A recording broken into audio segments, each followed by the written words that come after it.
Talk on the Braden Surprenant Show. With the stars that they have signed under contract, you can't just punt on a Manny Machado prime year. Sports radio catered to the ones who call America's finest city home. Braden totally knows his stuff. He's ready for the next step. That guy is good. The Braden Surprenant Show starts now. But I think Braden's one of the up-and-coming young stars in the media game in San Diego. Here's your host, Braden Surprenant.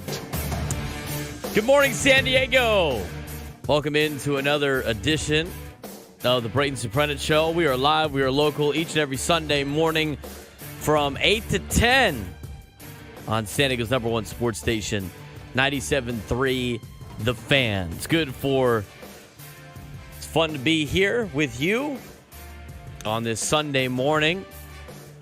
And it's always better on a Sunday morning to come on the airwaves after a Padres victory. A Padres 3-2 victory last night over the Colorado Rockies.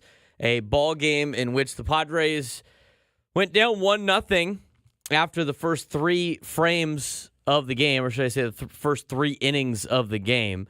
And Martin Perez making his Padres debut yesterday for San Diego after being acquired by the Padres from the Pirates to help out in that rotation. And that's kind of where I want to start with today. We're going to talk a lot about the trade deadline and recapping it on this show. I know we had that throughout the week on all our other shows. This is our first time to kind of recap the deadline.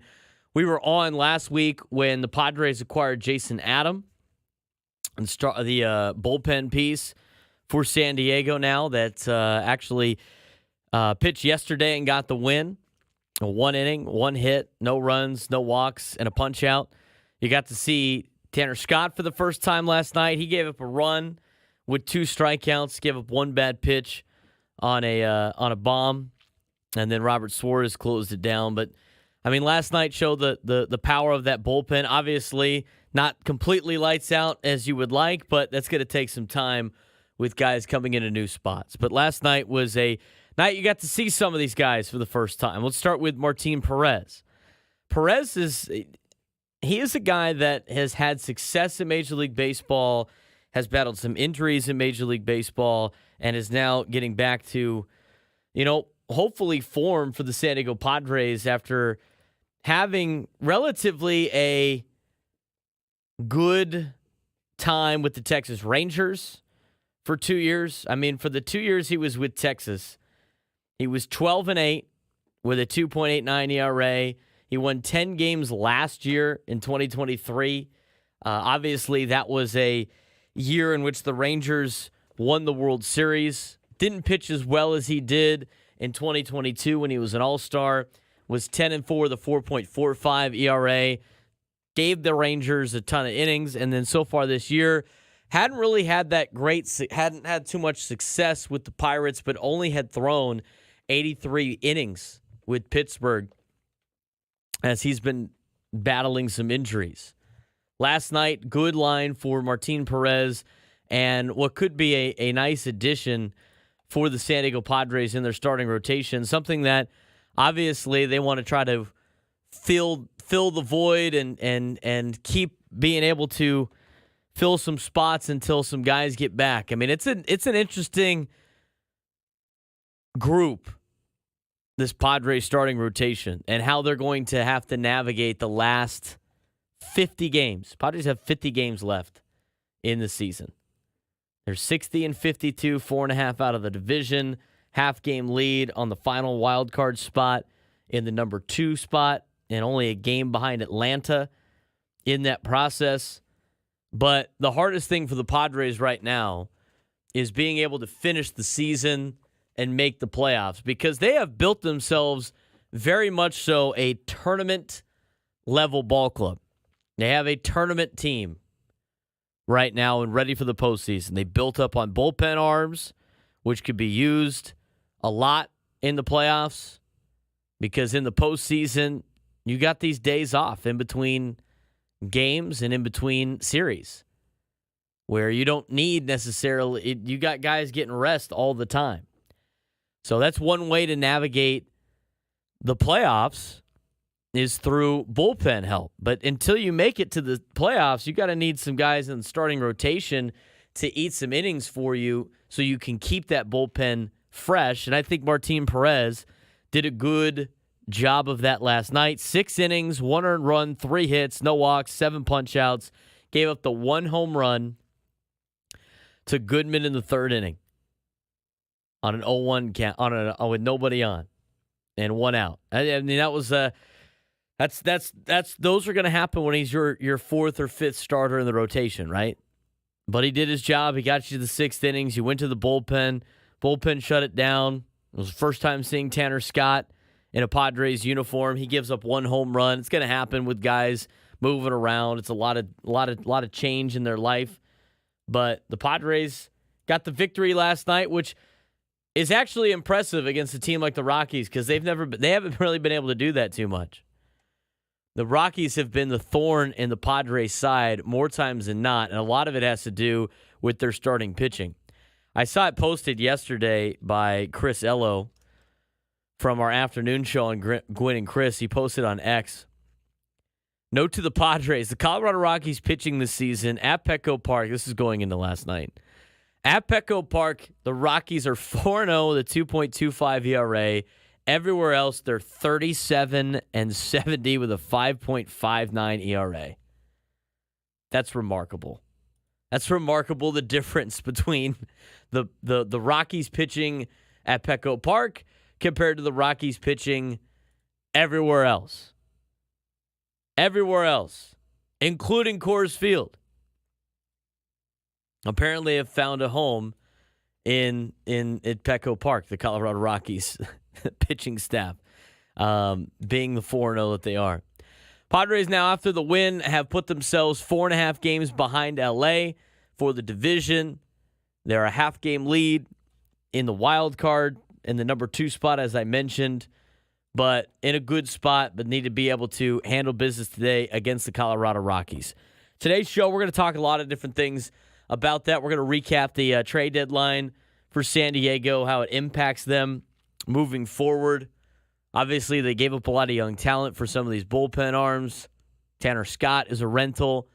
Everybody else is part of the team for a couple of years of control. I don't think Martin Perez might be a rental as well. But I think the Padres did an outstanding job at the trade deadline. It's kind of a twofold thing, right? Because everybody, how do you think the Padres did the trade deadline? Well, it's kind of a double-edged sword because the Padres made their major league team better. That's not even a question. They've made the major league club in the organization better. They have made their bullpen arguably one of the best bullpens, at least with the 4-headed monster in the back. And I know, statistically last night it wasn't, completely lights out, but it's going to be probably going into the postseason, again, if they make it, which I think they will. It's going to be one of the best bullpens, going into the postseason we've seen in the last couple of years. I mean, and in fact, ESPN reported it after the trade happened. One of their writers goes, I can't remember a bullpen going into the postseason that has had 4 great guys in the back end of that bullpen like the San Diego Padres have. So with that said, and where the Padres are at the trade deadline, I think the Major League Club got better. Now, from a standpoint of trading away a lot of prospects, they did trade away a lot of prospects. If you look at the MLB.com's top 30 prospect list for the Padres exiting spring training, most of those guys have departed and are on other teams.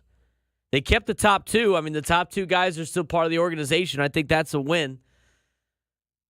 And I think the guys that they have parted ways with are not players that are going to be impact players for the Padres in the next couple of years, at least during this short window. So I think that is a win. But in terms of in the 3, 4, 5 years down the road, when you're paying Manny Machado $39 million and you're paying Xander $25 million and Tatis $25 million and Musgrove $12 and Darvish $15 and Jake Cronenworth $12 and Robert Suarez $8 if he doesn't opt out, you're going to need some young guys to offset some of those costs. And right now you don't have those guys. But A.J. Preller's now rebuilt the farm system at least 3 times. Done it at least 3 times where he's completely overhauled the thing. And it's been pretty crazy how much he's been able to do that. So, overall trade deadline, we're going to talk about this in our next segment. I think the Padres did a good job. I mean, it would have been better if you got to hang on to a couple of those arms, but I think the Padres might have a couple of plans in store for some of the young players that they had acquired.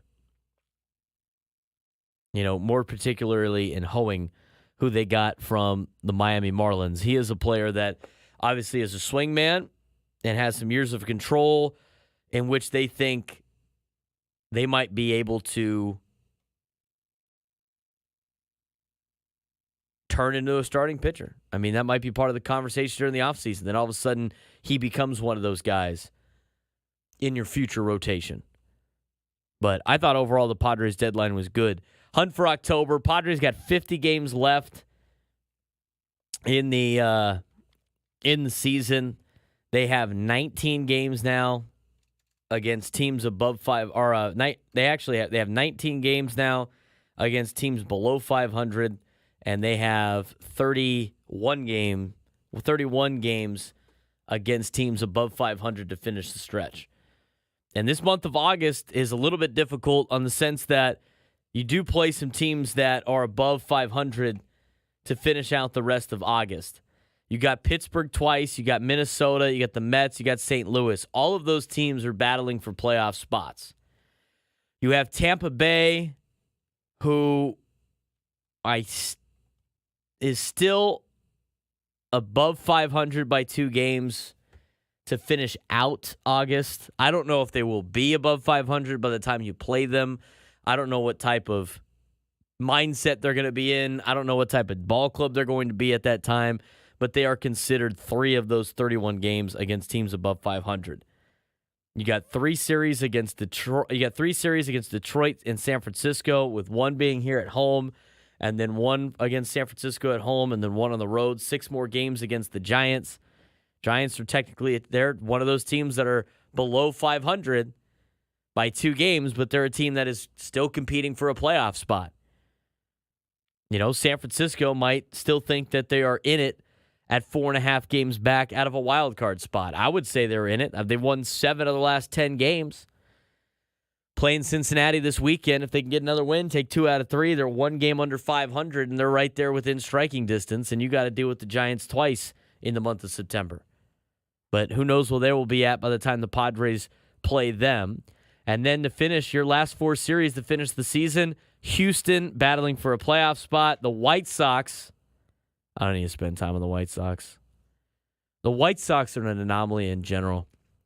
I'm going to get to them in a second. The Dodgers and the Arizona Diamondbacks both on the road. We've talked about this on this show. We've talked about this on Andy and Elston. That 3-game series in Arizona could be the difference between the Padres hosting a playoff game and going on the road for a playoff game. That could be the difference between the Padres making the playoffs and missing out on the playoffs. And those 6 games against L.A. and Arizona could be the difference between the Padres winning the division and the Padres not making the playoffs at all. With how close everything is in the National League West currently, and with how close everything is in the National League wild card currently, those 6 games could have a major impact on going from maybe having a first-round bye and winning the division to missing out on the playoffs altogether. It's so razor thin. It's funny, one of my coaches growing up when I played basketball, I still a good family friend. Him and his son and me have been longtime friends since kindergarten. He had this to say about the difference between great and elite is razor thin. And he used it in the context of athletes, right? I mean, the difference between an athlete that is at the top of his game in his sport at a professional level and an athlete that's sitting in AAA is razor thin. It could be his height, it could be his weight, it could be the way he does a couple of things, his statistics, how he's hitting, how he's fielding, how he's pitching, because everybody uses their own metrics to determine success, but it's razor thin. The same thing is said about Major League Baseball teams. I mean, if you look at professional sports teams in general, the difference between great and elite is razor thin. We've talked about this a lot. And every time, and it happens all the time. I'll see it in the chat on YouTube. People will call in. But when you talk about organizations and teams that are not doing well at a professional level, the excuse all the time is, well, they're professional athletes too. Like they're still a really good team. Like, yeah, in the grand scheme of things, yes. You know, there are players on the White Sox that are better than everybody else in the world. But they're not, living up to the expectation of success. Now, for them, it's a little bit different. They're not razor thin with everybody else. But it's the biggest reason why you have these teams that could go out there and beat up some of the best teams in Major League Baseball. I mean, the difference between the Rockies and the Padres is razor thin on their differences. A couple of players here and there, all of a sudden it's a different story. A couple of hits here and there, it's a different story. I mean, that's why the Rockies have had success against the Padres all year. They play them all the time. I think the best example of that is the National Football League. I mean, how many times you go on a Sunday and you see a team that's, in dead last in their division go out and hammer somebody in first place? It happens all the time. That's why they have the term any given Sunday. I mean, these teams are loaded with professional athletes and the most elite talent in the world. It's a razor margin between the good, the greats, and the elite. Let's talk about the White Sox for a second. Even the White Sox, and I'm going to talk out of both sides of my mouth right now, but even the White Sox, I just mentioned how it doesn't seem as razor thin. The White Sox have 27 wins this year. They're 27-86. They've lost 19 in a row. 19 in a row. Their organization is a disaster. I have had conversations with multiple people that have been part of that organization about how it's a disaster. Asking for more work is just like an insane ask to coaches for hitters that want to go out there and get extra work in. It's apparently it's trying to get some BP and the coaching staff at the different levels of the White Sox. It pains them to have to do it. Pains them to have to do it. You got guys battling in the minor leagues asking for trades. I mean, it's just a terrible organization to be a part of right now. And, I don't know how you fix that aside from, maybe changing the ownership. So as much of a disaster the White Sox have been this year, currently are this season, with their 27 wins, they have 29 blown saves. 29 blown saves.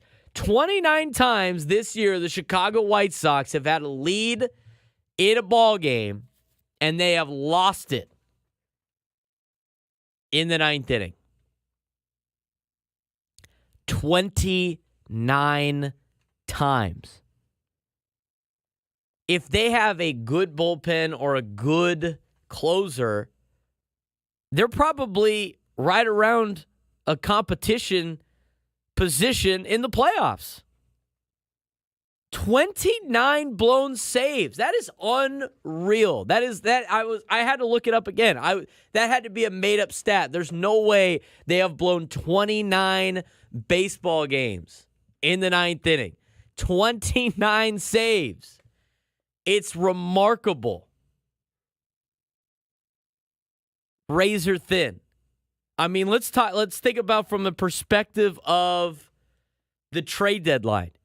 Everybody wanted the players on the White Sox. They wanted Garrett Crochet. They wanted Tommy Pham. They wanted Eloy Jimenez. They wanted Luis Robert Jr. I mean, they had guys there that teams wanted. They had Michael Kopech. I know he didn't start the season with the team because the Padres acquired him early, but Dylan Cease was a part of that team. 29 blown saves. If they just if half of those they end up winning. Just half of those they end up winning. They're up there with the Marlins and the Rockies, which seems like not a lot. But for the White Sox at 27 wins and a .239 winning percentage, that could go a long way. It's razor thin between the good and the elite. So when asked the question, and we're going to get to this later on, about can the Padres win the division, the answer to that with 4.5 games behind LA is absolutely yes. And I know, and here's the narrative, and I understand why people don't want to look at that yet. Because they are afraid of talking it up and having it not happen. I understand. That is 100% why Padres fans don't want to talk about it. And here's the deal. You know, people say this all the time. They go like, hey, look, 4.5 games back. That's not that far. They could totally pull it off. And the reaction is, well, we don't need the clubhouse. Who cares about the clubhouse? I'm not in the clubhouse. I don't need to worry about it. I can look ahead. I can look at the schedule ahead. I don't need to take it one game at a time. I'm a broadcaster. I'm a fan. I'm not in the clubhouse every day. Now, when I'm talking with the kids that I coach high school football with, yeah, we're taking one practice at a time, one game at a time. But as a fan, you know, if I was one of the parents, I could be like, hey, look, we got this team, this team, this team. We could probably do that, X, Y, Z. I always find it funny when people don't get ahead of yourself. What I say and what you guys say out there about the team has no impact on what they do. It has zero impact on what they do. You could be superstitious about it and curses and all that stuff, you know, saying the guy's got a no-hitter, he's got a no-hitter. I try not to say that on air. I try to find different ways to say those things. But if you really think that the reason why some of these guys throw a no-hitter is because that nobody else in the world said that he had a no-hitter, come on. Come on. Padres have a real chance at winning the division. They have a real chance of beating the Los Angeles Dodgers for that division. They're 4.5 games back. I know you don't want to put the cart before the horse, but it's definitely plausible because, again, the margin is razor thin. How can the Padres do that? Well, it has a lot to do with the bullpen that they acquired. We're going to talk more about that and the trade deadline, how it worked out for San Diego, and how it impacts them moving forward. Short-term plan, long-term plan. This is the Braden Surprenant Show just getting underway. We're live and local each and every Sunday morning on San Diego's #1 sports station, 97.3 The Fan. Do you want to go out for a great meal that doesn't cost a fortune? Hey, Chris Ello here. Try Spiro's Mediterranean cuisine. Spiro's menu filled with fresh and healthy options, and they're all reasonably priced. Quality bites, family-friendly, and the taste of Mediterranean awesomeness. Bring your appetite to Spiro's and leave with money in your pocket. Spiro's in Coronado at the ferry landing, downtown La Jolla for dining, takeout,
Welcome back to the Braden Surprenant Show, live and local each every Sunday morning, talking Padres baseball, talking trade deadline stuff from last week, kind of recapping last week. Good week for the Padres last week.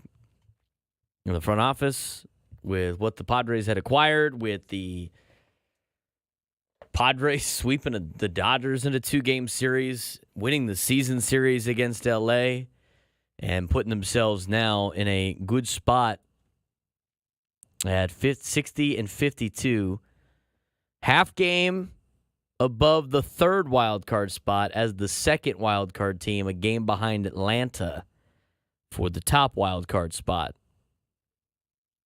And not to be forgotten, 4.5 games back behind LA in the National League West. If they would have won if they would have won Friday's game after the A's did the Lord's work and beat the Dodgers, you could have been 3.5 games back, but, missed opportunity. The Rockies are just such a thorn in the Padres' side. Such a thorn in the Padres' side is really remarkable. Their biggest kryptonite. I mean, if the Rockies could play the Padres all the time, they'd be in a playoff position. They'd be in a playoff spot with how great success they have had against San Diego. Hopefully that changes today. Hopefully the Padres go out there and destroy Colorado on a Sunday and then get ready for Pittsburgh. A Paul Skeens-less Pittsburgh this week. Paul Skeens pitching today against Arizona. So you miss him the first time around. There's a good possibility you miss him when he comes to San Diego. And if you could play the Pirates 6 times and not have to face Paul Skeens once, it's not who you play, it's when you play him. And that would be a great time to play the Pittsburgh Pirates. Pirates, as of right now, 56 and 54. They're 6 games out of the division in the Central, 2.5 out of the wild card. They're battling with Arizona right now. I don't necessarily know if either of those really matter. I think the Pirates beating Arizona is probably more beneficial to San Diego just because you get to play the Pirates 6 times. In Arizona, you only get 3 more matchups against, and you have to win. You have to win that series. That is a must-win series because tiebreakers are in effect, and you're currently 5-5 against the Snakes. Got to be able to win that season series. You already won the season series against Los Angeles. You still have an opportunity. You're 1 game behind the Giants in your season series with them. You're tied with the Diamondbacks. I don't even want to look at the Rockies one. I'm sure it's not very good. Padres and Rockies this year. Padres are. San Diego is 3-6 against Colorado. So Padres are going to have to win the rest of the games against the Rockies if they want to win the series, the season series against Colorado. 3-6. That might not be updated. Maybe they're 4-6 because I think they only play the Rockies one more time, if I'm not mistaken. Padres play the Rockies one more. They get 3 more games against. They got 4 games left against Colorado. 9. Yeah, no, that would be it. They have to win literally the next 4 games in a row against Colorado if they want to win the season series against the Rockies, which they have only done, I think, like twice in the last couple of years. I mean, it's honestly, if you want to look how much the Rockies have been a thorn in the Padres' side, go through Baseball Reference, start looking like year by year, because you always forget they have had the Padres number for years now. For years. This year, they went 3-10 against San Francisco. I mean, look at the Rockies against everybody else. 2-5 against Arizona. 0-3 against the Cubs. They went 1-6 against Cincinnati. They're 2-5 against L.A., 0-3 against Miami. They split with Milwaukee, 1-2 against the Mets, 2-4 against the Phillies, 2-4 against the Pirates, 3-10 against the Giants, 2-2 against St. Louis, 1-2 against Washington, 17-20 against the American League. They have one series, or should I say one team, that they have a winning record against this season. Colorado. It's the Padres. They're 6-3 against San Diego. They're either 500 or worse against everybody else in Major League Baseball with the exception of the San Diego Padres, they're 6-3 against them. It's such a cruel joke for Padres fans. I haven't looked at that yet. I just looked at it in real time. I'm gonna go through it one more time. The Rockies are 2-5 against Arizona, 0-3 against the Cubs, 1-6 against Cincinnati, 2-5 against LA, 0-3 against Miami, 2-2 against Milwaukee, 1-2 against the Mets, 2-4 against the Phillies, 2-4 against the Pirates, 3-10 against the Giants, 2-2 against St. Louis, 1-2 against Washington, 17-20 against the American League. They're 6-3 against the Padres. You laugh to prevent yourself from crying at that. That's amazing. I want to get to your phone calls today, 833-288-0973, 833-288-0973. Let's go out to our loyal listener out on the East Coast, Mitch in New Jersey, joining us. Mitch, what's going on? How you doing, Brandon? Good show. Looks like the Rockies got their number. Yeah. It was a good pickup, especially for the bullpen. I wish they could have gotten a hitter like it wouldn't have cost much. I don't know what the Yankees gave up for Jazz, but I heard it wasn't too much. But something else, I hope we don't deplete hope we didn't deplete our farm system, because you don't want to be weak for the future. You want to just drafting and recruiting good players and hoping they keep that up. And I'm hoping you see what Soto's doing with I think he's an MVP, Mr. Aaron Judge. Kind of reminds me of Dave Winfield, an old Padre there. Probably was drafted in 3 sports, I'm not sure, but he could play any other sport. He's in trouble. I hope next year. I think we'll see a bat. I wish I got a bat this year, but next year I think we should go for Soto. I think the price has to come down. Baseball has to be big. Let them go. Let them coincide. Let them work together, cahoots. Let them, because they have to get these salaries down. So maybe I think what do you think we're getting? Soto. Mitch, I'm losing your phone call a little bit, but I hear the Soto talk there. I mean, I'd love to have Juan Soto back in the team, but I don't know what the Padres' finances are like with that. I think it's a very interesting topic. There's a couple of things that I want to point out that Mitch brought up. One of them is the farm system. I'm going to get to that in our next break. And I think a lot of that has to be with what A.J. Preller has said. And honestly, I think you have to take his word for what he said in his post-trade deadline press conference. Aside from a couple of things, one thing he said was when A.J. Cassaville asked him about what the rules are for all these players that he had acquired, he was like, why don't you come down and talk with me and Schulte? We're about to figure that out in about an hour. Come on down and join us. We'll talk it out together. And then he points to Kevin Hayes and he goes, not you, Kevin, though. You have to stay. You can't come down with us. AJ's cool. No, you can't. No. Kevin, stay there. Don't come down with us. I was dying listening to the press conference at that. I thought that was so funny. He said something about the farm system that I thought was very important. And I think it really explains why I've evaluated this trade deadline as I have. I'll talk about that when we come back. What did A.J. Preller say in his press conference that I think Padres fans should really take to heart and honestly kind of trust him with? I'll tell you next on the Braden Surprenant Show, live and local each every Sunday morning from 8 to 10 on San Diego's #1 sports station, 97.3 The Fan.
Man on the porch singing baritone.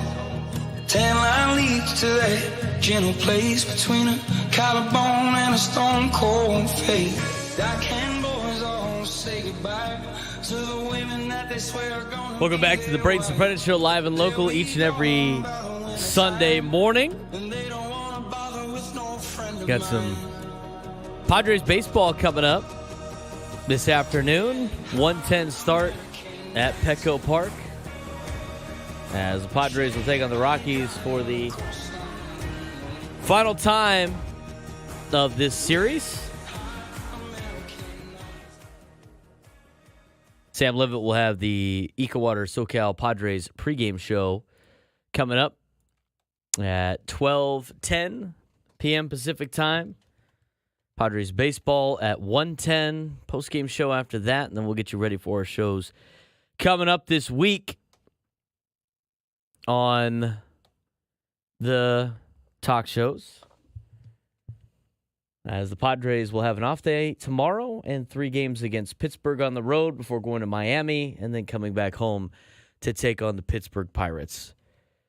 I talked about the trade deadline and what it means for or at least I mentioned that I was going to talk about the trade deadline for the Padres and how it impacts the team moving forward. When looking at the Padres trades that they had brought in, they brought in all arms, right? They brought in Hoeing and Scott from Miami. They brought in Jason Adam from Tampa, and they brought in Martin Perez from Pittsburgh. They also got a 29-year-old AAA baseball player, center fielder from the Yankees, who's now down in El Paso. But with all the moves that the Padres made, they made themselves a lot better. They made the Major League club a lot better. Did they part ways with a lot of potential great prospects in the future? Yes. And I talked about this on my show last week about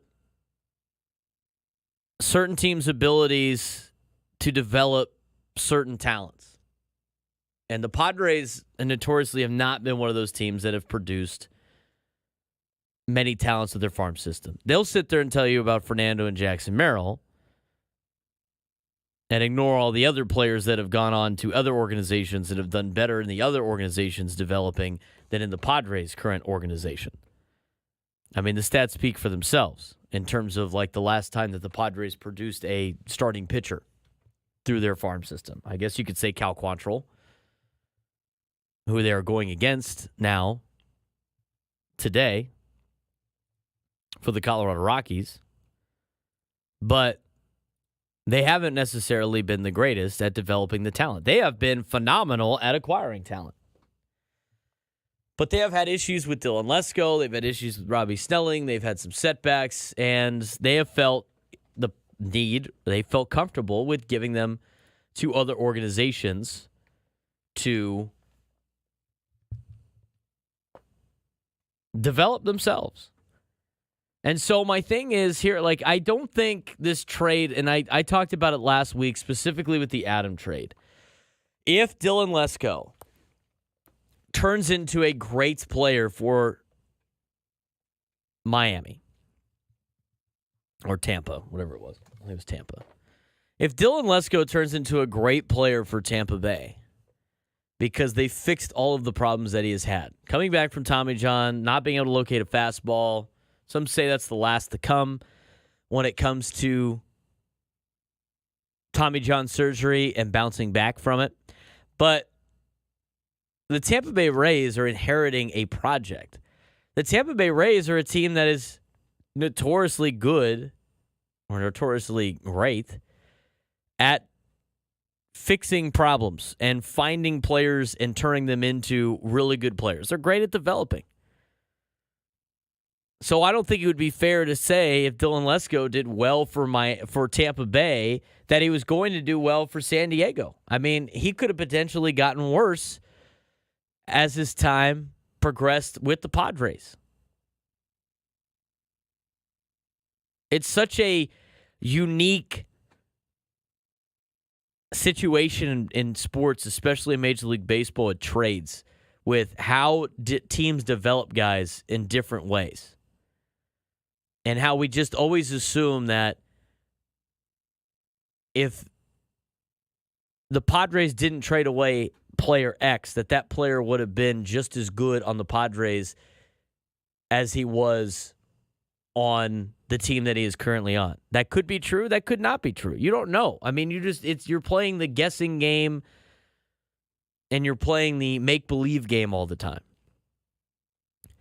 So for the Padres prospects that they had sent away, they have felt, and this is what A.J. Preller said in his press conference, they had felt that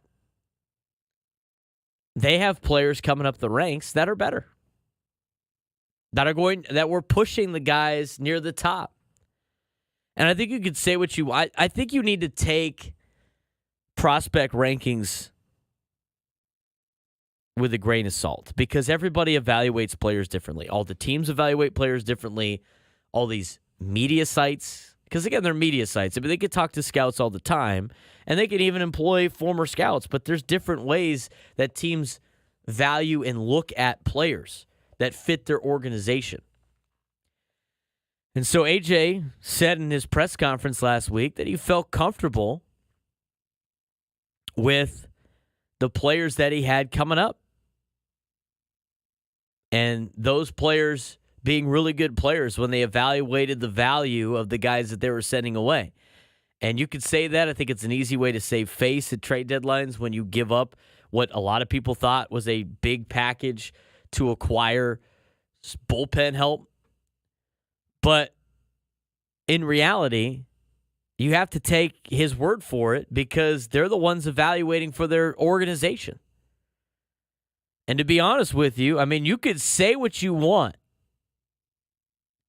You can say what you want about A.J. Preller and his inability to make a major league team, right? That's been the biggest knock, right? He's made the playoffs twice. One of them was a shortened season.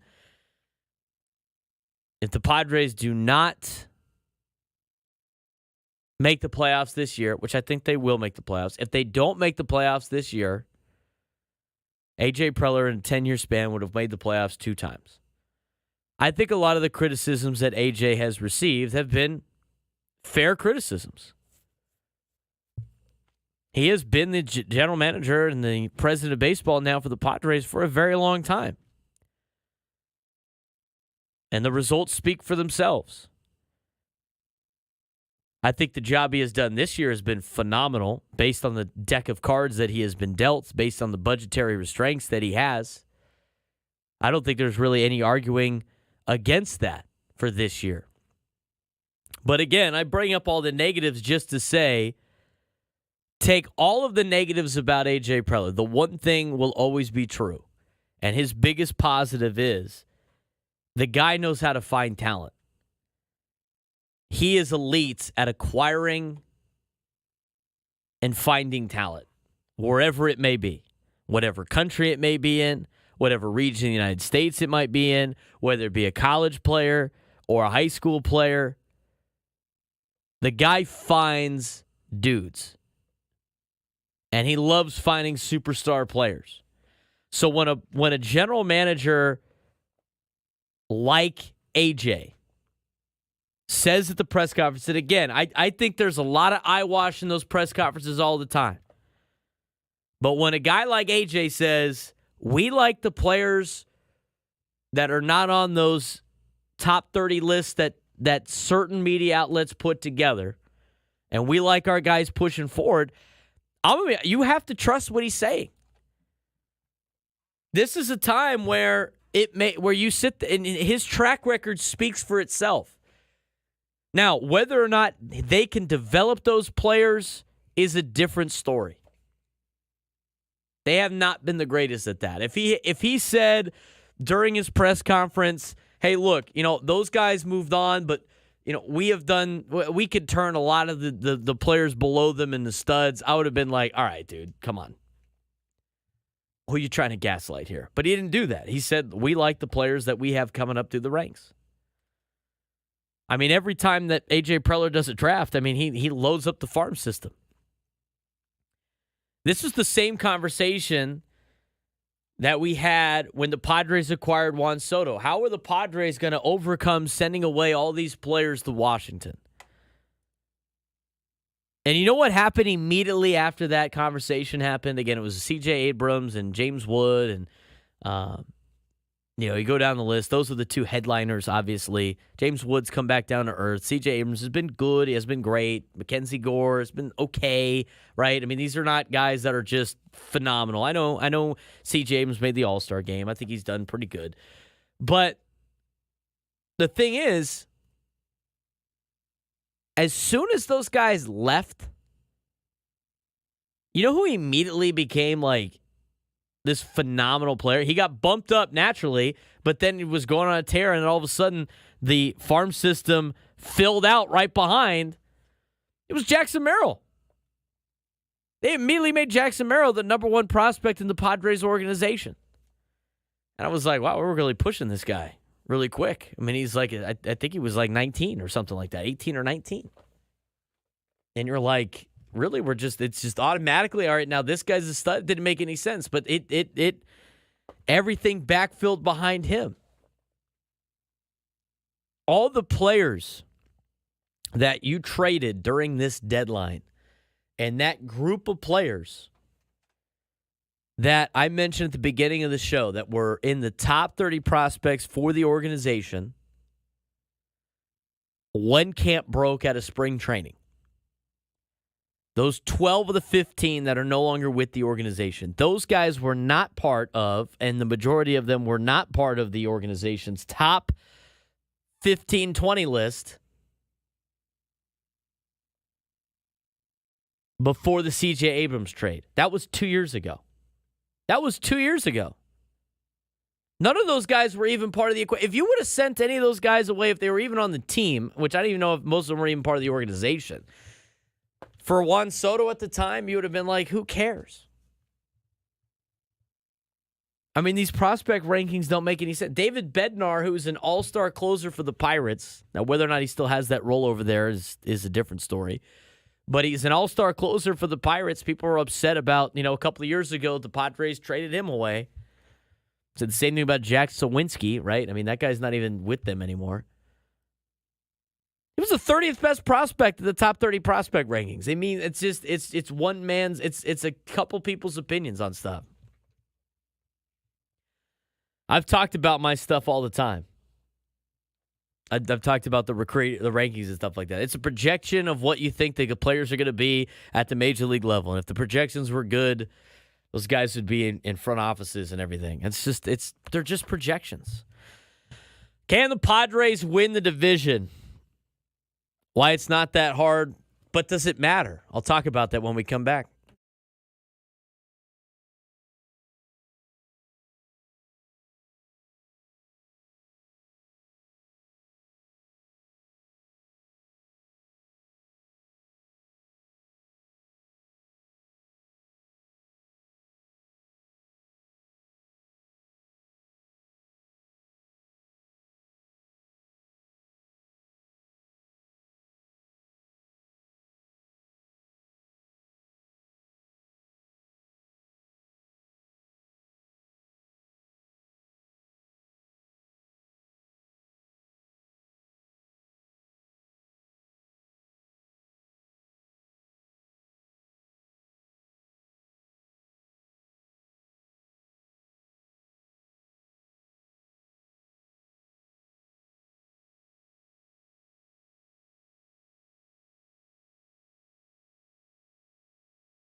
Final hour of the Braden Surprenant Show. We're here each and every Sunday morning from 8 to 10, live and local, talking Padres baseball, getting closer to college football, the NFL, which we will be discussing that a lot in the fall with some high school football as well. Just finished our first 3 days of practice over at Cathedral.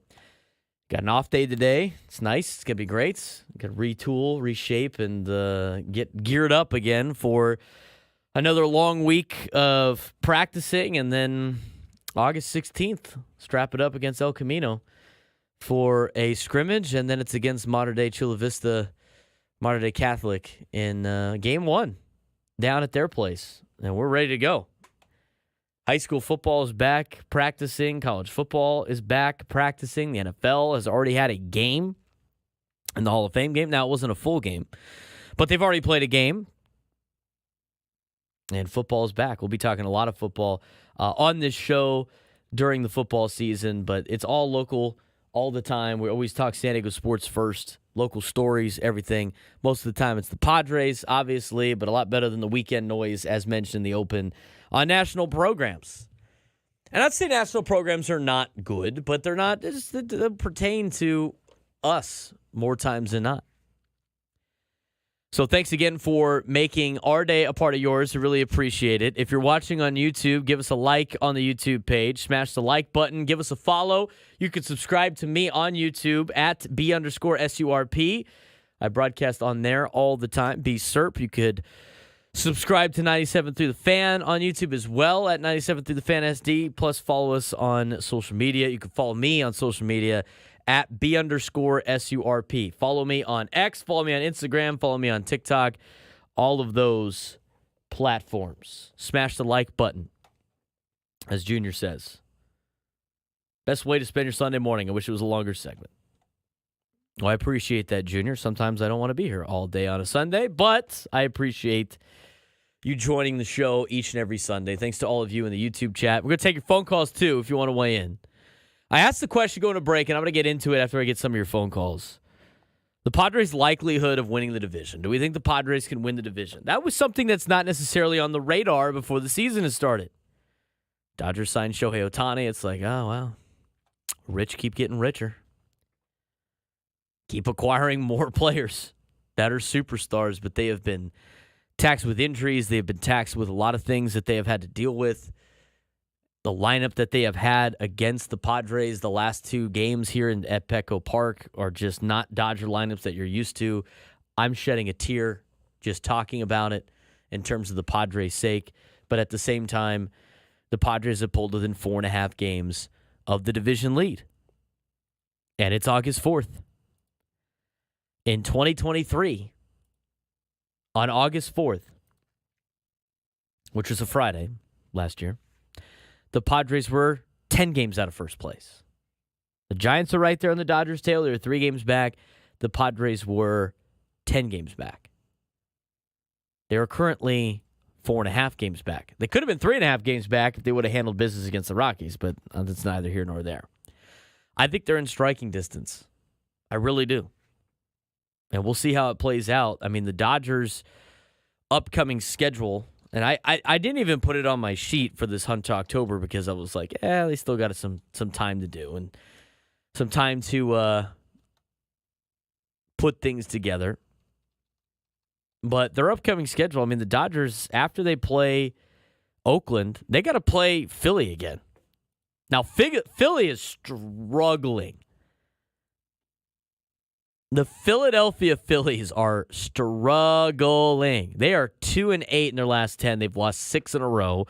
Had a 5-0 lead last night in Seattle, blew it, and ended up losing in extra innings. Controversial final at bat by Mitch Haniger in the 10th.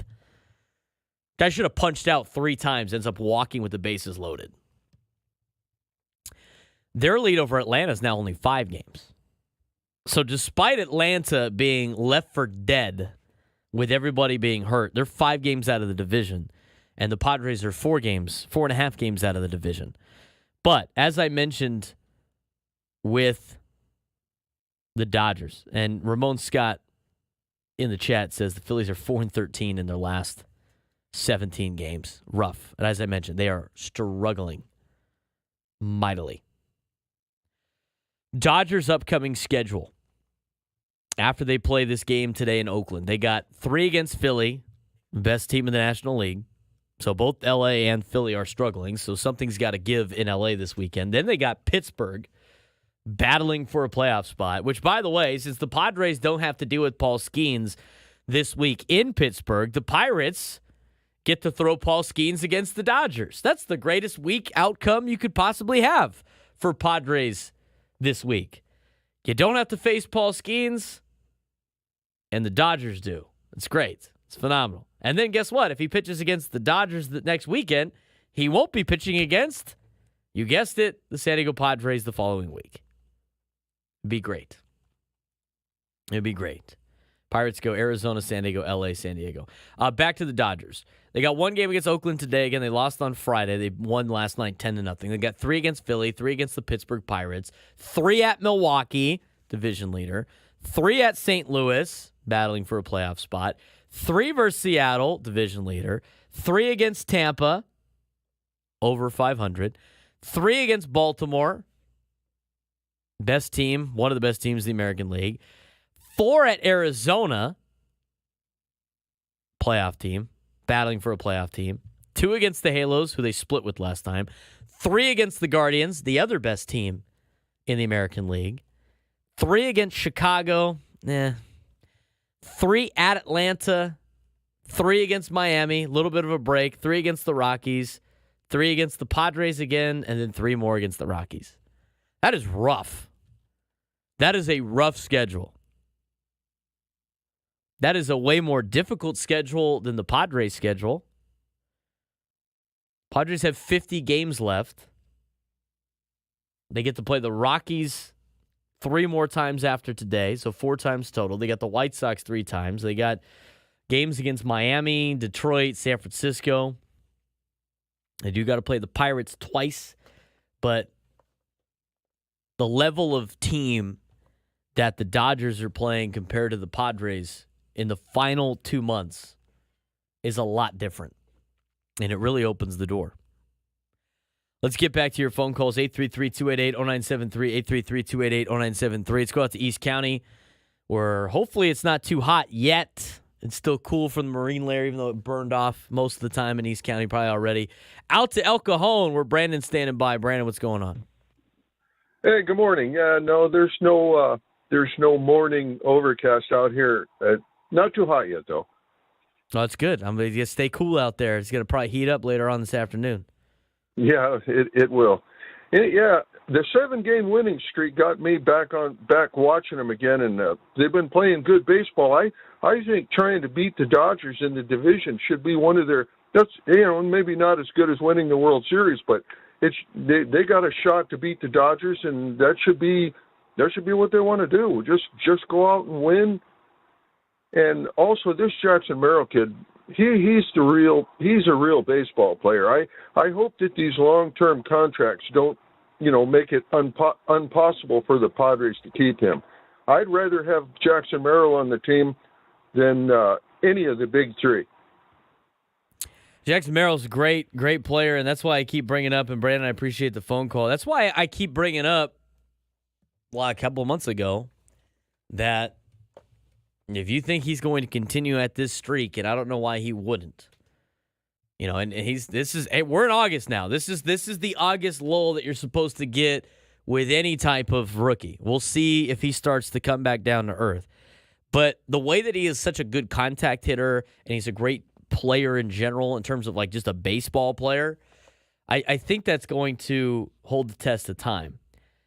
And the thing is if you're going to bring him on full time and you want him to be part of your future, you have to sign him as soon as possible to a deal that he cannot refuse. You have to pull a Braves deal. Otherwise, he's going to get too expensive. You're not going to be able to pay for him. You're going to have to let him walk after 6 years. So I wouldn't be surprised if A.J. Preller and company are working on that behind the scenes. 833-288-0973, 833-288-0973. Let's go out to Spring Valley, where William's standing by. William, what's going on? Hey, good morning. Yeah, I have a couple of questions, or maybe it's one question. Mark. Question. Tatis? Question mark. You kind of cut out there for a second. What was your question? Yeah, I'm wondering when we're going to see Darvish, Tatis, and Musgrove, and I'm also wondering specifically what the heck is going on with Darvish, if anybody really knows. Well, a lot of that stuff is very private, and William, I appreciate the phone call. To me, here's my thing with Darvish, and this is why I don't know why you need to really worry about what's going on in his life. For a couple of reasons. One, it's his personal life. He could do what he wants. I mean, they got to deal with stuff and let him deal with it, and it's fine. We don't need an explanation of why he's missing. And the other thing, too, you're not paying him. I mean, so it's really not, like, hurting you at all. I mean, he's just not there. He's, you know what? I'm not going to be with the team right now. I got to deal with some things, and that's totally fine. If they get him back, great. Here's the thing. He's got to be back before September, whatever it is, when they lock the playoff rosters, or you lock the ability to be on a playoff roster. I don't know if that impacts him too much just because of his amount of time played. It might be a thing where you're adding somebody that wasn't on your team. But, for him, I mean, you have no idea when he's coming back. He's dealing with something. He's got to deal with it. His family's dealing with it. I'm not asking any more questions on that. It's fine. He could just do what he could do his thing. It's a personal matter. Joe Musgrove, William, is going to pitch in a rehab assignment this week up in Fresno for the Lake Elsinore Storm. And that was the latest report we had from Jeff Sanders, I'm pretty sure. I need to see exactly. He was going to go to San Antonio and play, but his flight got canceled. So instead, they are moving Joe to Fresno, and he will actually pitch today. So Musgrove's back pitching today for Lake Elsinore. He'll be pitching in Fresno for the Storm. We'll see how that goes. We'll have a report on that probably tomorrow. But Joe said, players are always overzealous about things like this, but Joe said that he was expecting to pitch next week, which would be this week, upcoming.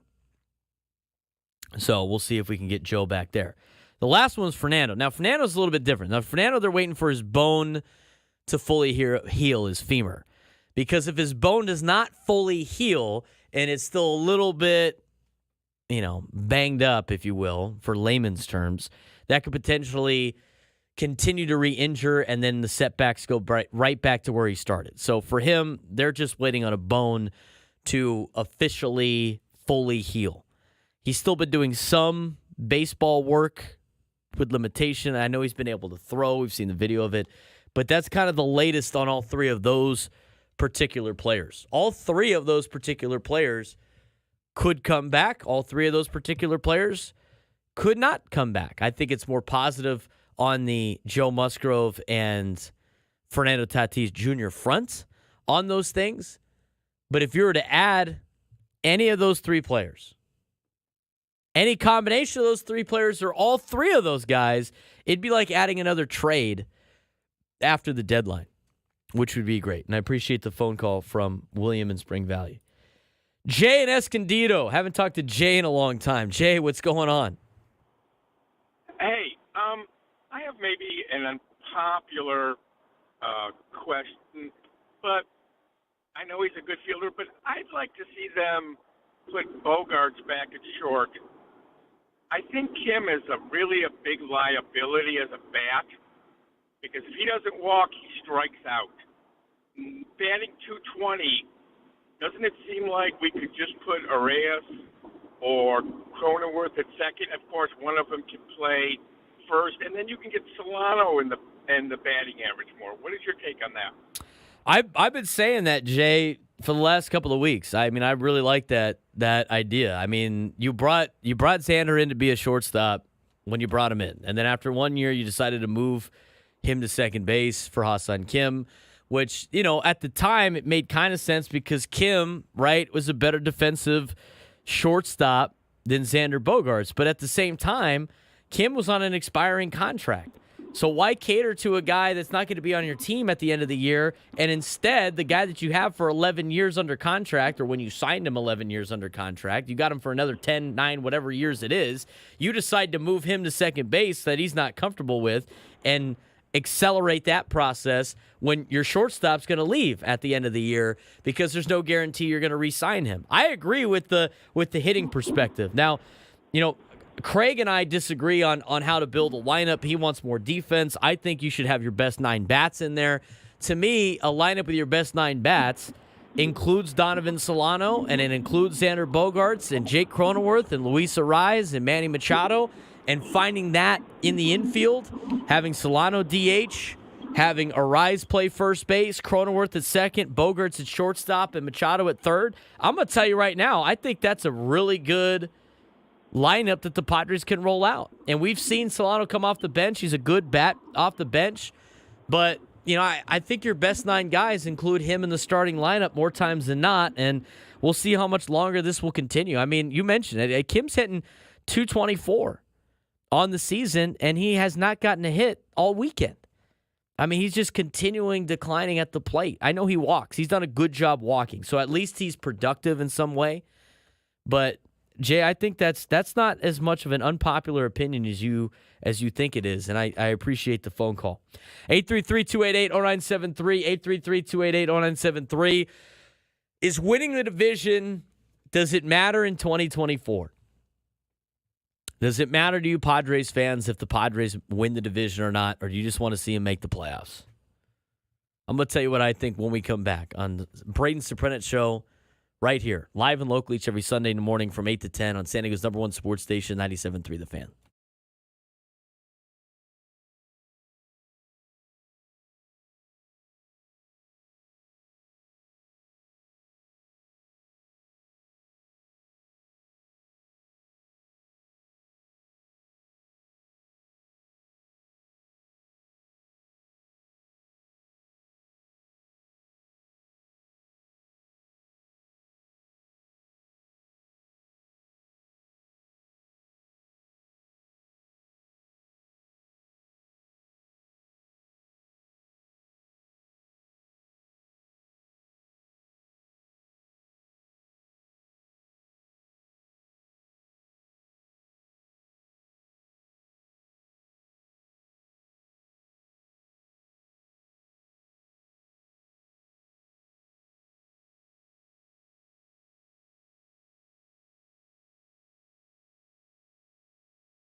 9:23 on a Sunday morning. Beautiful day out there in America's finest city. It was a nice, cool morning. I'm sure it'll heat up as the built-in marine layer that keeps us nice and cool during most of the summer starts to burn off. I'm Braden Surprenant. It's the Braden Surprenant Show, live and local each every Sunday morning from 8 to 10. If it's your first time tuning in to us, we're here every Sunday talking local Padres, high school, college, everything that's local and nice that revolves around sports in America's finest city. If you're following us on YouTube, thanks again for tuning in. To the 70 people that are on there, be sure to give us a like on the YouTube page. Helps with the algorithm. Be sure to chime in with any of your opinions on what we have to say or what our topics are. We love the fan interaction. We really appreciate that. If you haven't subscribed to us on YouTube, you could do that at my page, at @B_SURP. You could also do it on the 97.3 The Fans page as well at 97.3 The Fan. Follow me on social media at 97 or at BSurp on Twitter, Twitter/X, Instagram, and TikTok at B_SURP. Follow me on there, and we'll try to make more of our days a part of your day. We really appreciate that. Taking some of your phone calls again. I'm asking people, can the Padres win the division? I think the can part is yes. Yes, they can. I am going to answer the question of, in 2024, does it really matter? Does winning the division in Major League Baseball really matter in 2024 with playing everybody in baseball, with expanded playoffs in baseball, and with the fact that the 6th seed in the National League has gone to the World Series the last 2 years since they have put in 6 seeds? Winning the division, does it still matter? I'll talk about that in just a second. I want to get back to the phones. 833-288-0973, 833-288-0973. Let's go over to Clay in the South Bay. Clay, it's been a long time. How you been? Braden, it's been like forever, but it doesn't mean I don't listen. Well, I appreciate that. I've been great, but you know what? I mean, following the Padres, obviously, you know, my fan wagon's always out there, always positive. I do believe that if Kim were to be removed from the lineup and put on the bench, I'd be between myself. But if he shared with Solano the duties of the infield, that'd be fine too. But getting back to Musgrove or Darvish or Tatis coming back, I do agree with you. I mean, it'd be just like getting another trade deadline trade, except you'd get some stronger legs, some stronger arms, and not as much abuse on the body for the season. I do believe, though, Braden, that winning the division does matter. I think you need to go in with as much momentum as you can in the playoffs. But, the 6th seed does go. It's been proven, but I just think being the bridesmaid in the division, there's a time that we got to take it over. I agree with that part, Clay. I definitely do, and I appreciate the phone call. Be well, Clay, and look forward to talking to you again next week. All right. We'll talk to you. I agree to an extent, right? I mean, I think here to me it's a twofold answer. In the grand scheme of things, if the Padres don't win the division but make the playoffs, it's really not that big of a deal. It's really not that big of a deal. Because at the end of the day, like, it doesn't, aside from, now, if you want to talk matchups in the postseason, I think that plays a little bit. If the Padres were to win the division, they'd avoid potentially Atlanta and Philly in the first 2 rounds of the playoffs.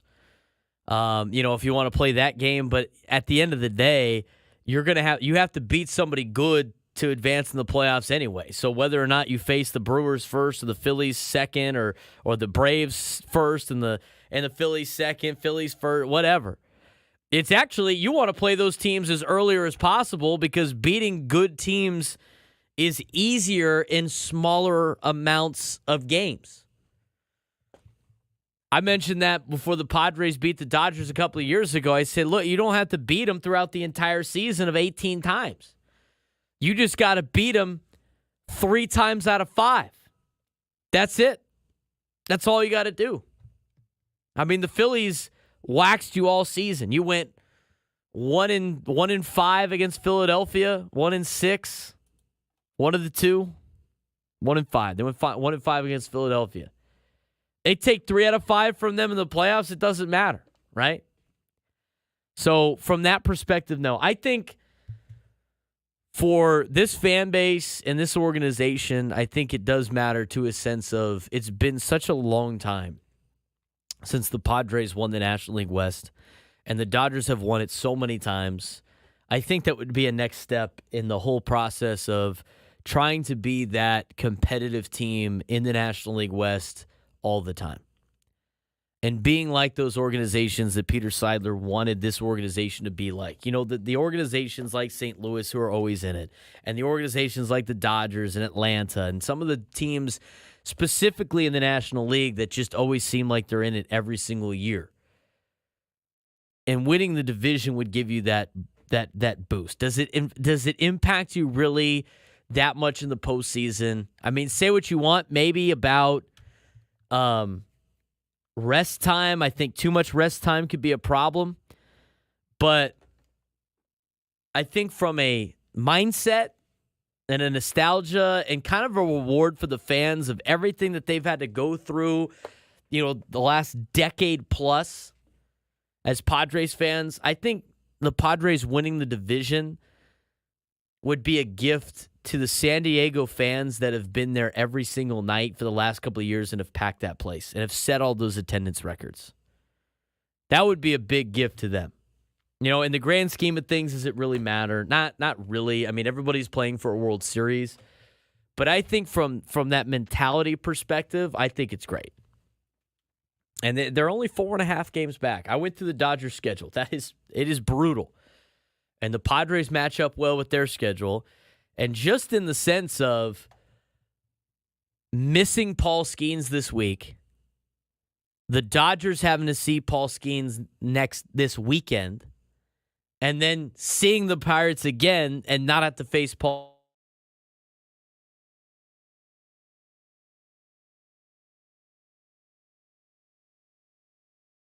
Skeens, he will be 1, 2, 3, 4, 5 against against the Dodgers on Saturday. 1, 2, 3, 4. You miss them twice, unless they move things around with an off day, and the Dodgers have to see him. That's great news. That helps the cause. It's not who you play; it's when you play them. The Padres and Dodgers both have to play the Pirates this week. The Padres don't have to face Paul Skeens. The Dodgers do. It's a difference. That's a major difference in playing some of these teams. 833-288-0973. 833-288-0973. Let's go out to San Marcos. Phil wants to weigh in on the Braden Surprenant show. Phil, what's going on? Hey, how's it going, buddy?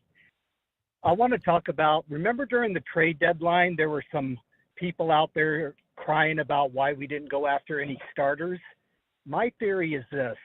I think the Padres are secretly holding out that Musgrove and or Darvish are going to come back.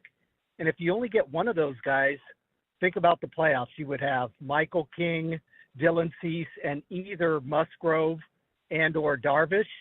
Hey, I'll ride the playoffs with those three guys as my starters and that bullpen on the back end. Let me know what you think. I'll take your answer on the radio. Well, Phil, appreciate the phone call. Thanks again for calling in. It's kind of true. I mean, it drastically changes the landscape of how you attack a playoff series. Now, with the off days that they have built into the playoffs, travel days and everything else, you only really need like 2 or 3 starters in the postseason to make it through. And with the bullpen that the Padres have, you can survive with 2 to 3 starters. And with that, if Darvish and Joe don't come back, you're still in a pretty good spot. I mean, you don't necessarily want Martin Perez pitching in the postseason. I thought he did well last night, and we'll see how he does as he progresses. Matt Waldron's done a really good job. I don't know if I want to necessarily pitch him in a playoff game, but I think if you pitch him, it's not that bad.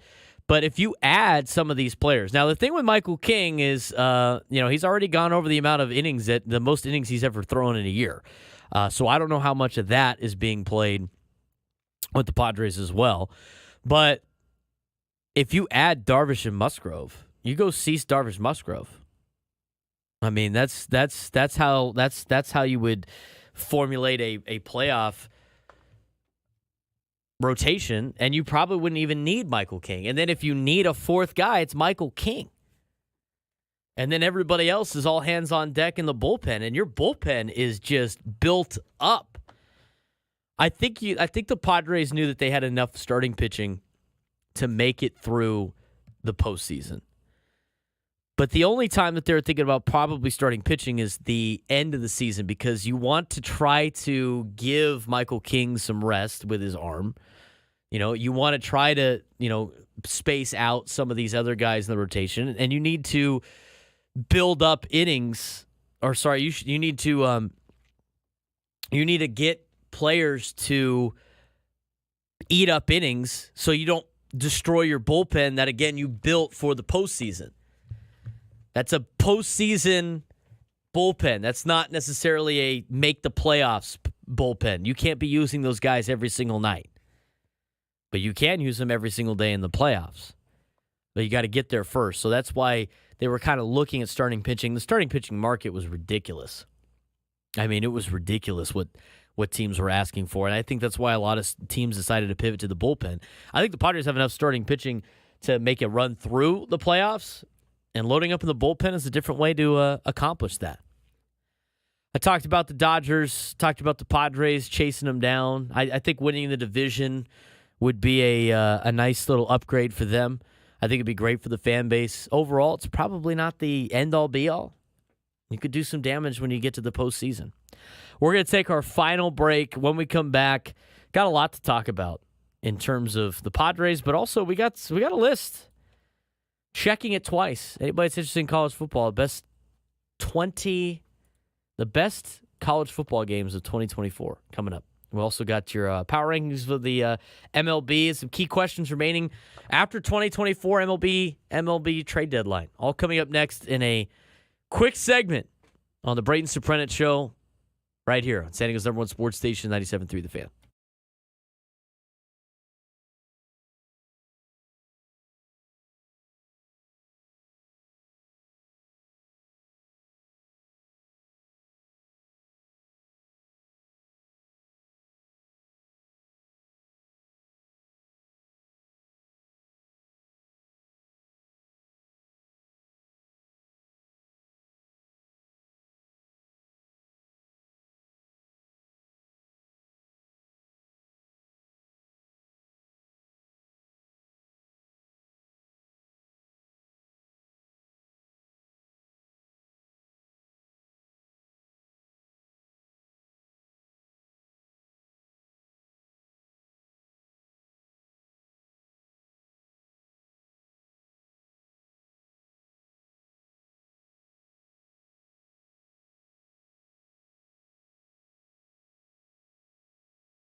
Final segment of the Braden Surprenant Show. We're live, we're local each and every Sunday morning from 8 to 10.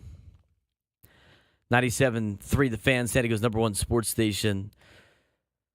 Home of the San Diego Padres flagship. Ecowater SoCal Padres pregame show with Sam Levitt getting underway at 12:10 p.m. Pacific time. Padres start at 1:10 against Colorado Rockies, try to take 2 out of 3. I mentioned this earlier in the show. It's pretty wild. The San Diego Padres have to win the next 4 games against Colorado to win the season series against Colorado. They are 3-6 against the Rockies this year. The Colorado Rockies do not have a winning record against any team in baseball, with the exception of the San Diego Padres. Colorado, and I went through this. I'm gonna go through it again because it's baffling that this is the case.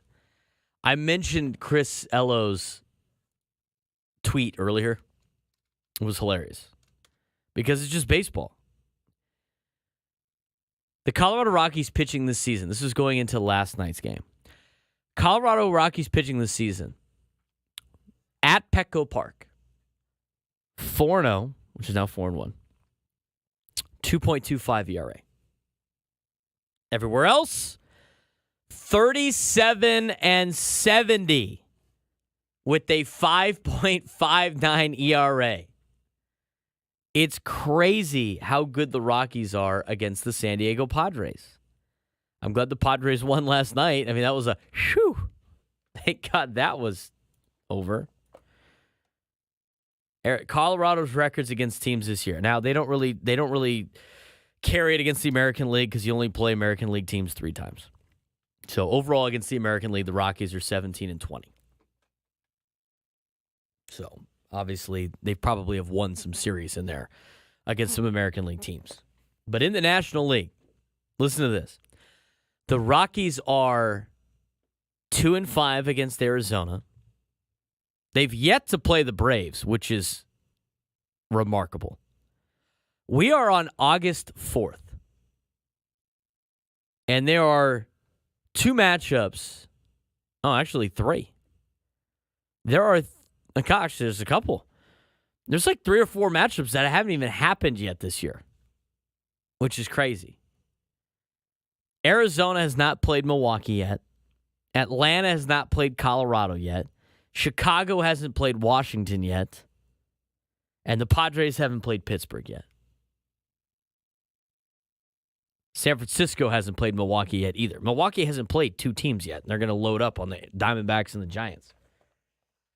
It's so funny how this schedule is nowadays. But anyway, back to Colorado. 2-5 against Arizona. Haven't played Atlanta yet. 0-3 against the Cubs. 1-6 against the Reds. 2-5 against the Dodgers. 0-3 against Miami. 2-2 against Milwaukee. 1-2 against New York. 2-4 against Philly. 2-4 against Pittsburgh. 3-10 against San Francisco. 2-2 against St. Louis. And 1-2 against Washington. San Diego Padres, though, they're 6-3 against. It's remarkable. I can't believe it every time I see it. Today's starting pitching matchup between the Rockies and Padres. Matt Waldron going for San Diego. The Rockies will counter with Cal Quantrill. Former Padre, former Guardian, now Rocky. Very popular name at the trade deadline, ends up staying on the Colorado Rockies, which goes into what are the Rockies doing? I don't know. I guess they could be said the same with the Giants fans. What are the Giants doing? Matt Waldron, 6-9 with a 3.89 ERA. Cal Quantrill is 7-7 with a 4.50 ERA. Padres 60-52. Rockies 41-71. Again, the Padres need to win their next 4 against Colorado if they want to win the season series against the Rockies. It would be very Padres, by the way, to win the series against LA. They have the ability to do it against Arizona. They're currently tied at 5, but if they take 2 out of 3 from Arizona at the end of the season, they would win the season series against Arizona. And with a couple of games left against San Francisco, they have to play the Giants 3 times here and 3 times in San Fran, trailing by 1 game. I mean, there's a real possibility that the Padres win the season series against every team in the National League West with the exception of the Rockies. Which, if the Padres are able to catch the Los Angeles Dodgers, and let's just say they hang the Western Division Champs banner over the Western Metal Supply Company building, which they haven't done since '06, and the Padres have winning records against every team in the division but the Rockies, I'll LOL, because that is just so baseball. Let's talk about the hunt for October for a second. Atlanta currently has the top spot in the wild card. They're 60-50. They got a 1.5 game lead on Arizona, who's the 3 team in the wild card. They have a 1-game lead on San Diego, who is the 2 spot, they as being the Atlanta Braves. So it's Atlanta, San Diego, Arizona, the 3 teams in the National League wild card. Padres are 60-52, half game above Arizona, who's 59-52. Last spot in the wild card standings. New York Mets are a half game behind Arizona. They're 58-52. St. Louis 2 games back of Arizona at 57-54. Pittsburgh 2.5 back at 56-54. And then the 2 teams that are under 500, the Giants and the Reds, they're 4.5 games out and 5.5 games out, respectively. In terms of the remaining schedule, Atlanta's got 52 games left. New York's got 52 left. Padres have 50. Arizona 51. Pittsburgh 52. St. Louis 51. Padres schedule is there. Everybody keeps saying how it's like a more favorable schedule. The Padres still have to play 31 games against teams above 500 and 19 games against teams below 500. Starting earlier this week, when I had these totals, the only other team that had more games against teams above 500 than the Padres, there actually were 2, was Arizona with 39 games above 500, teams playing teams against teams that are above 500, and St. Louis, who has 38 more games against teams above 500. Atlanta's got 25 games left against teams above 500. New York's got 25 games left against teams above 500. Those are the 2 lowest of the group. Both of them have to do makeup games mixed in. But again, with some of those, some of those are misleading. Like San Francisco is technically a team that is below 500 in the standings, but they're competing for a playoff spot. So, as in the final 50 games for the San Diego Padres, again, it's been said that they have one of the easiest schedules remaining because I guess they play the White Sox 3 times, and they got the Rockies 4 times total. But out of the teams that are below 500 that the Padres play, they have Miami, Colorado, and Chicago. Those are all teams that are awful. Detroit's okay, but they're below 500. And the Giants are competing for a playoff spot below 500. Other than that, they got the Pirates, the Twins, the Mets, the Cardinals, the Rays, who are still above 500, Seattle, Houston, Arizona, and Los Angeles. It's not that much easier. I don't know why people think it's like this easy schedule to finish up the season. The Padres are gonna have to grind through this thing. I will say this: the Los Angeles Dodgers schedule. We talking about if the Padres can catch them or not? Their schedule is rough. It is rough. The Dodgers down the stretch, and really starting this week. Tomorrow they're going to play Philly at home. So the Dodgers got 3 against Philly and then 3 against Pittsburgh on a homestand. They will go to Milwaukee and St. Louis for a road trip. So far, 4 teams battling for playoff spots. Seattle, who's battling for a division championship right now. Tampa Bay, who again is still above 500.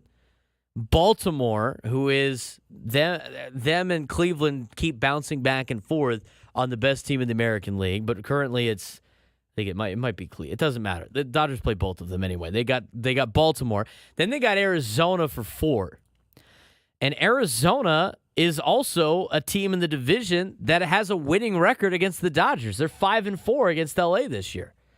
And Arizona's a half game behind the Padres. That's a big 4-game series for both the Diamondbacks and the Dodgers to finish up August. September, you got 2 games against the Angels. Who knows who's going to be playing for them at that point in time. 3 against the Guardians. So if Baltimore's not the best team in the American League, the Guardians are. And it is the Guardians right now. You have to play both of them if you're Los Angeles. Chicago Cubs, they're okay, not very great. I guess that's a break. Atlanta on the road for 4 in the middle of September. Atlanta's now competing for a division spot. They're only 5 games out. Philly has played so poor in their last 17 games that their 9+ game cushion on Atlanta has evaporated overnight. The only break the Dodgers have are their last 3 series. They play the Rockies, the Padres, which is not a break for them, and the Rockies again. 6 games against the Rockies, 3 against the Padres in their final 9 games of the season. But before that, again, rough. Philly, Pittsburgh, Milwaukee, St. Louis, Seattle, Tampa, Baltimore, Arizona, Angels, Cleveland, Chicago Cubs, Atlanta, Miami, Colorado, San Diego, Colorado. And the Padres are what? 4.5 games out. The Padres might not have, again, they keep saying it's the easiest schedule. One of the easiest schedules. I don't buy it. The other team's supposed to be playing just hellscapes of a schedule. But despite the Padres' schedule maybe not being as easy as we thought it was going to be, it's still a lot easier than the Los Angeles Dodgers schedule down the stretch. Again, it's not who you play, it's when you play them. And right now, a lot of those teams are going to be a tough battle for Los Angeles. Talk about some of the questions, key questions after the deadline. It's kind of be our last thing to talk about here on the Braden Surprenant Show because we're going to sign off here very shortly. The one question that, and this is on ESPN, key questions after the trade deadline, the one question that pertained to the Padres was this. How will the San Diego Padres and Mike Shildt, manager Mike Shildt, deploy his stacked bullpen? They've listed a couple of different ideas, but I think it doesn't seem like a lot of the guys are going to have roles. I think it's going to be, and I think this is the right way to play it, if you got some lefties coming up that are at the top of the lineup for your opponent, I think you go to Tanner Scott immediately. If there's some right-handers coming up, I think you go with Robert Suarez. And if that happens to be in the 9th inning and it's the righties, you go with Suarez. And if it's the lefty, you go with Scott. I think you got to play some matchups here in the bullpen. I really like this Hoeing pickup as well. I think Hoeing could be a nice swingman for San Diego. I think he could be a guy that can eat you innings. I think he's a guy that can help you out in the postseason, be that swingman into the bullpen. The latest addition, I thought Estrada hasn't really been that great the last couple of outings. Hopefully he can get back on track. Again, he's pitching a lot of innings, more so than he is used to.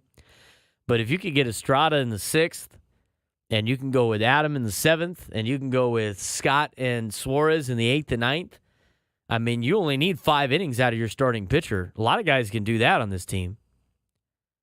I mean, you're asking, Joe Musgrove to come back and only give you 5 innings? Done. He'll get you 5 innings, no problem. You Darvish coming back, 5 innings, he'll get you 5 innings, no problem. Dylan Cease, he'll get you 5 innings, no problem. Matt Waldron's gotten you 5 innings more times than not.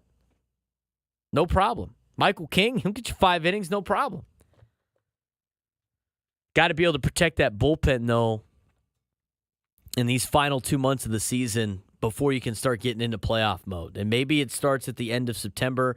Maybe it starts second half of September. Maybe it's just in the big series. Maybe you go normal and try to get as many innings as you can out of your starters against some of these inferior opponents, and then you go hard with the bullpen against some of these teams that you have to beat. It'll be interesting to see down the stretch. Big game for the Padres today.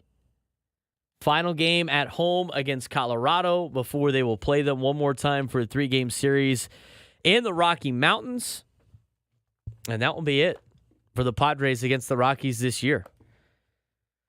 Got to win 4 straight against Colorado if you want to win the season series. Does that matter? Not really. I think it matters for pride more times than not. Starts today with Matt Waldron on the hill going against Cal Quantrill, starting at 1:10 Pacific time. Equal Water SoCal Padres pregame show will be back on the airwaves at 12:10. I'm Braden Surprenant signing off. This is the Braden Surprenant Show, live and local each every Sunday morning from 8 to 10, San Diego's #1 sports station, 97.3 The Fan.